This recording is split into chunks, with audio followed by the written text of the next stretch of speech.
강미애 회장 부인은 펜트하우스 창가에서 한강을 내려다보고 있었다. 65세의 그녀는 우아한 모습이었지만 마음속에는 걱정이 자리 잡고 있었다.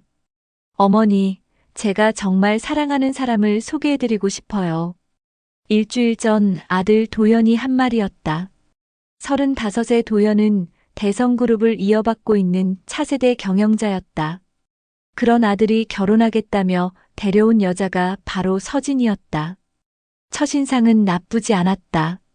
29의 서진은 외모도 출중하고 예의도 바른 편이었다. 명문대를 졸업하고 광고 기획사에서 일하고 있다고 했다. 겉으로 보기에는 흠잡을 데 없는 며느리감이었다.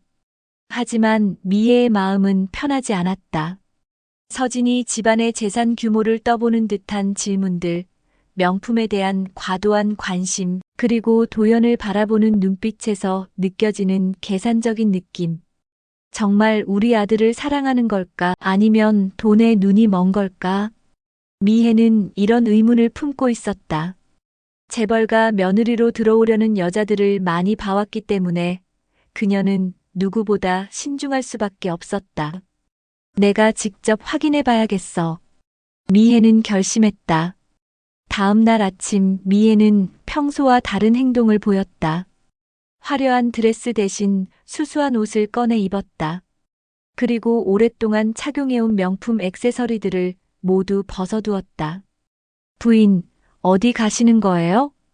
가정부 김 아주머니가 의아해했다. 잠깐 볼 일이 있어서요. 미애는 대답을 얼버무리고 집을 나섰다. 그녀가 향한 곳은 명동에 있는 대성그룹 본사 건물이었다. 인사팀장님, 부탁이 하나 있어요. 미애는 인사팀장을 불러 조용히 말했다. 청소 직원으로 며칠간 일하고 싶어요. 비밀이에요. 예. 부인께서 직접요? 인사팀장은 놀랐지만 회장 부인의 요청이라 거절할 수 없었다. 절대 제 정체를 알아서는 안 돼요. 청소업체에는 새로운 임시 직원이라고만 하세요. 다음 날 새벽 5시, 미애는 낡은 청소복을 입고 대성그룹 건물에 나타났다. 평소 화려한 모습과는 180도 다른 행색이었다. 새로 오신 분이시죠? 저는 반장 김정숙이에요. 청소팀 반장이 반갑게 인사했다. 네, 박미자예요. 잘 부탁드려요. 미애는 가명을 사용했다. 오전 10시, 미애는 30층 임원 회의실을 청소하고 있었다. 그때 엘리베이터에서 도현과 서진이 내렸다. 오빠, 회사 정말 크네요. 이 모든 게 다 우리 것이 될 거라니 믿어지지 않아요. 서진의 말에 미애는 손을 멈췄다. 우리 것이라니. 벌써부터 주인 행세를 하는 건가? 서진아, 그런 말은 좀. 도연이 당황해했지만 서진은 아랑곳하지 않았다. 그때 서진이 청소하고 있던 미애를 발견했다. 저기요, 청소 아주머니. 서진이 불쾌한 표정으로 미애에게 다가왔다. 여기 회의실인데 청소 빨리 끝내세요. 우리가 써야 하거든요. 미애는 고개를 숙이며 대답했다. 네, 죄송합니다. 금방 끝낼게요. 빨리 좀 해요. 시간 없어요. 서진의 말투는 차갑고 거만했다. 미애는 청소 도구를 들고 물러나며 마음속으로 중얼거렸다. 이런 태도로 나이 많은 분을 대하다니. 그날 오후 미애는 우연히 다른 여자를 만났다. 도연의 대학 동기이자 현재 같은 회사에서 일하고 있는 이지은이었다. 안녕하세요. 처음 뵙는 것 같은데요. 지은이 밝게 인사했다. 네, 새로 들어온 박미자라고 해요. 아, 그러세요? 저는 이지은이에요. 기획팀에서 일해요. 지은은 청소부 복장의 미애를 전혀 무시하지 않았다. 오히려 진심으로 관심을 보였다. 일 많이 힘드시죠? 이 건물이 워낙 커서. 괜찮아요. 하나하나 정성스럽게 하면 되니까요. 정말 대단하세요. 저는 제 책상 정리하는 것도 벅찬데. 지은의 말에는 진정한 존경이 담겨 있었다. 그때 마침 서진이 지나가다가 둘의 대화를 보고 비웃듯 말했다. 지은 언니, 왜 청소부랑 그렇게 친하게 얘기해요? 시간 낭비 아니에요? 지은은 당황했지만 당당히 대답했다. 서진 씨, 그런 말씀 좀 안 하셨으면 좋겠어요. 모든 일에는 귀천이 없어요. 며칠간의 관찰 끝에 미애는 두 여자의 확연한 차이를 발견했다. 서진은 청소 직원들을 마치 투명인간 취급했다. 복도에서 마주쳐도 인사는커녕 눈길조차 주지 않았다. 심지어 미애가 화장실을 청소하고 있을 때 들어와서는 짜증을 내며 말했다. 아직 안 끝났어요? 빨리 좀 해요. 급해요. 반면 지은은 완전히 달랐다. 미애가 무거운 청소용품을 나르고 있으면 자연스럽게 도와주었다. 아주머니, 제가 들어드릴게요. 괜찮아요. 제가 할 수 있어요. 에이, 무슨 말씀이세요? 같이 하면 되죠. 지은은 진심으로 미애를 배려했다. 일주일째 되는 날 결정적인 사건이 일어났다. 미애가 계단을 청소하다가 청소용품을 나르다 허리를 삐끗한 것이다. 아이고. 미애가 계단에 주저앉았다. 그때 마침 서진이 계단을 내려오다가 이 장면을 목격했다. 에이, 길 막네요. 비켜주세요. 서진은 미애가 아픈 것도 모른 채 짜증스럽게 말했다. 아, 정말. 이런 데서 그러시면 어떻게 해요? 서진은 미애를 피해 다른 계단으로 가버렸다. 그런데 바로 그때 지은이 계단 위에서 내려오다가 상황을 봤다. 아주머니, 괜찮으세요? 지은은 급히 달려와 미애를 부축했다. 어디 다치셨어요? 병원 가야 하는 거 아니에요? 괜찮아요. 그냥 잠깐 삐끗한 것 같아요. 아니에요. 허리는 무서운 거예요. 제가 모셔다 드릴게요. 지은은 주저하지 않고 미애의 팔을 잡아 부축했다. 그날 이후 미애는 두 여자의 차이를 더욱 명확하게 관찰할 수 있었다. 서진은 도현과 함께 있을 때면 늘 회사 이야기, 돈 이야기를 했다. 오빠, 우리 결혼하면 신혼집은 어디로 할 거예요? 강남 펜트하우스 어때요? 차는 뭘로 할까요? 저는 외제차가 좋겠어요. 서진의 관심사는 온통 물질적인 것들 뿐이었다. 반면 지은은 전혀 달랐다. 도현과 함께 있을 때도 회사 일이나 개인적인 성장에 대한 진지한 대화를 나누었다. 도현아, 요즘 새로운 프로젝트 어째? 힘들지 않아? 지은아, 너는 항상 내 일을 진심으로 걱정해 주는구나. 당연하지.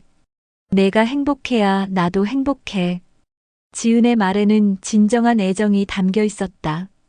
일주일째 되는 날, 서진의 진짜 모습이 적나라하게 드러나는 사건이 일어났다. 미애가 임원 화장실을 청소하고 있는데 서진이 친구와 함께 들어왔다. 그들은 미애가 있는 줄 모르고 대화를 나누었다. 야, 정말 대박이네. 재벌가 며느리라니. 그러게. 너 완전 성공한 거 아니야? 그렇긴 한데. 시어머니가 좀 까다로워 보여. 뭐 어째? 돈만 많으면 되지. 서진이 웃으며 답했다. 솔직히 도현 오빠도 별로 스타일은 아니야. 좀 밋밋하고 재미없어. 그래도 돈이 최고지. 사랑은 나중에 찾으면 되고. 미애는 청소를 멈추고 그들의 대화를 들었다. 가슴이 뜨겁게 달아올랐다. 같은 날 오후 미애는 지은의 또 다른 모습을 보게 되었다. 지은이 도현과 프로젝트 회의를 하고 있는데 미애가 회의실을 청소하러 들어갔다. 아, 박 아주머니. 허리는 좀 어떠세요? 지은이 먼저 안부를 물었다. 괜찮아요. 걱정해 주셔서 고마워요. 정말요? 무리하시면 안 돼요. 그런데 도현이 의아해했다. 지은아, 청소 아주머니랑 언제부터 그렇게 친해졌어? 며칠 전에 허리 다치신 걸 도와드렸거든. 정말 좋은 분이셔.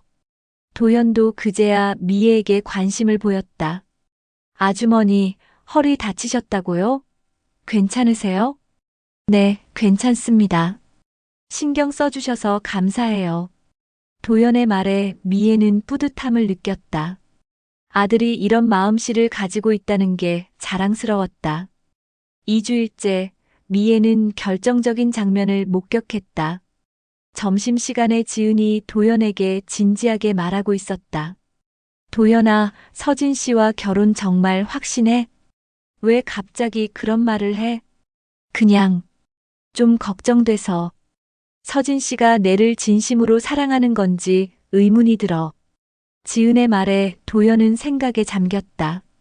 그리고 도연아, 혹시 나는 어떻게 생각해? 너, 우리 대학 때부터 친구였잖아. 나도 너를 좋아해. 하지만 내가 서진 씨를 선택했으니까 물러서려고 했어. 지은의 고백에 도연은 당황했다. 나는 내 돈이나 지위는 관심 없어. 그냥 너라는 사람이 좋아. 미애는 지은의 진심 어린 고백을 들으며 감동받았다. 2주차 마지막 날 결정적인 사건이 일어났다.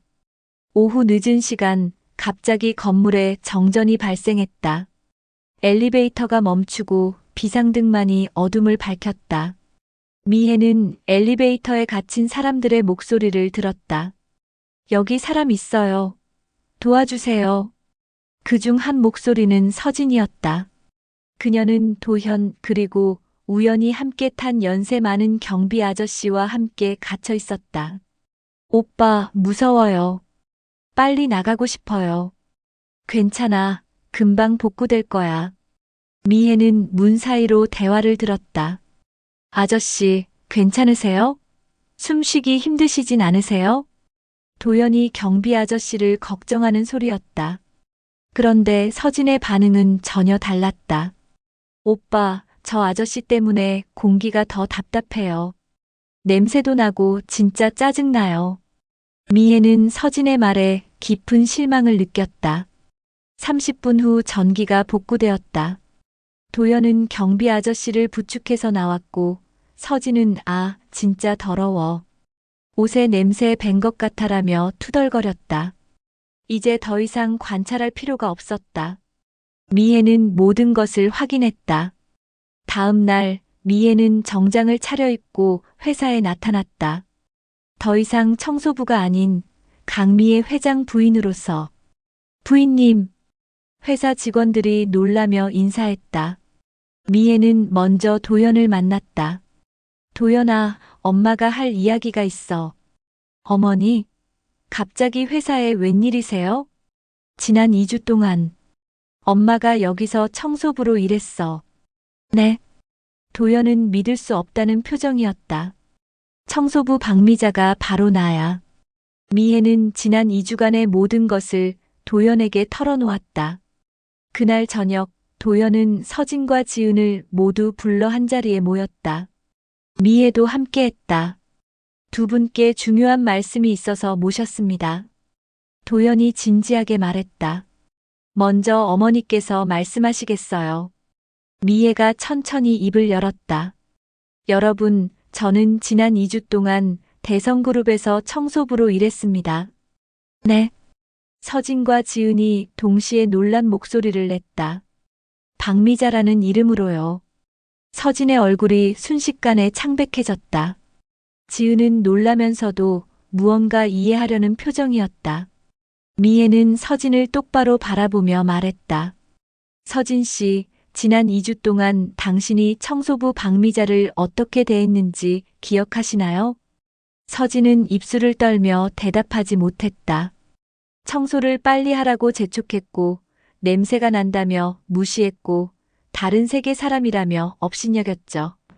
그건 제가. 그리고 어제 엘리베이터에서도 위급한 상황에서 경비 아저씨를 배려하지 않았어요. 도연이 충격받은 표정으로 서진을 바라봤다. 서진아, 정말 그랬어? 서진은 더 이상 변명할 수 없었다. 미혜는 이번에는 지은을 보며 말했다. 지은 씨, 당신은 완전히 달랐어요. 청소부가 다쳤을 때 즉시 도와주었고 언제나 존댓말로 예의 바르게 대했어요. 지은의 눈에 눈물이 맺혔다. 그냥 당연한 일이었어요. 당연한 게 아니에요. 요즘 그런 마음을 가진 사람이 얼마나 될까요? 도연이 일어섰다. 어머니, 정말 고맙습니다. 이런 방법으로 진실을 보여주셔서. 그는 서진을 바라봤다. 서진아, 정말 미안해. 하지만 우리는 여기서 끝내야겠어. 도연 오빠, 제발 마지막 기회를. 안 돼. 2주 동안 보여준 게 당신의 진짜 모습이야. 사람의 본성은 쉽게 바뀌지 않거든. 서진은 눈물을 흘리며 자리를 떠났다. 도연은 지은을 바라보며 말했다. 지은아, 나와 결혼해 줄래? 갑작스러운 프러포즈에 지은은 깜짝 놀랐다. 정말? 응. 어머니가 보여준 게 맞아. 나도 마음속으로는 이미 알고 있었어. 내가 나를 진심으로 사랑한다는 걸. 지은이 감격해서 눈물을 흘리며 고개를 끄덕였다. 네. 정말 좋아요. 6개월 후 도연과 지은의 성대한 결혼식이 열렸다. 미애는 특별히 회사 청소팀 직원들도 결혼식에 초대했다. 부인님 정말 감사합니다. 이런 자리에 저희까지. 김정숙 반장이 감격해했다. 당연한 거예요. 여러분도 소중한 분들이니까요. 결혼식에서 도연은 하객들 앞에서 말했다. 어머니께서 제게 인생에서 가장 소중한 교훈을 주셨습니다. 사람의 진짜 모습은 약한 사람을 대할 때 나타난다는 것을요. 하객들은 뜨거운 박수를 보냈다. 지은은 시어머니에게 깊이 인사했다. 어머님, 저를 며느리로 받아주셔서 감사해요. 내가 더 고마워. 우리 도연이를 진심으로 사랑해줘서. 1년 후 도연과 지은 사이에 아들이 태어났다. 미혜는 손자를 안고 있으면서 생각했다. 2주간의 청소부 생활로 진정한 며느리를 얻었구나. 지은은 결혼 후에도 변하지 않았다. 여전히 회사 청소 직원들과 인사를 나누었고 시어머니를 진심으로 모셨다. 한편 서진은 그 후로도 여러 사람을 만났지만 진정한 사랑을 찾지 못했다. 여전히 사람을 겉모습으로만 판단했기 때문이었다. 5년이 지난 어느 날 미애는 손자와 함께 공원을 산책하고 있었다. 할머니, 사람은 어떻게 구별해요? 5살 손자가 천진난만하게 물었다. 미애는 손자의 눈을 바라보며 말했다. 마음으로 구별하는 거야. 예쁘게 생겼어도 마음이 나쁘면 나쁜 사람이고 못생겨도 마음이 좋으면 좋은 사람이야. 그럼 할머니는 어떻게 알아봤어요? 할머니는 청소부가 되어서 사람들을 지켜봤거든. 와, 할머니가 청소부였어요? 응. 그래서 정말 좋은 사람을 찾을 수 있었지. 미애는 손자를 안고 말했다. 너도 커서 사람을 만날 때는 겉모습이 아니라 마음을 먼저 봐야 해. 네, 할머니.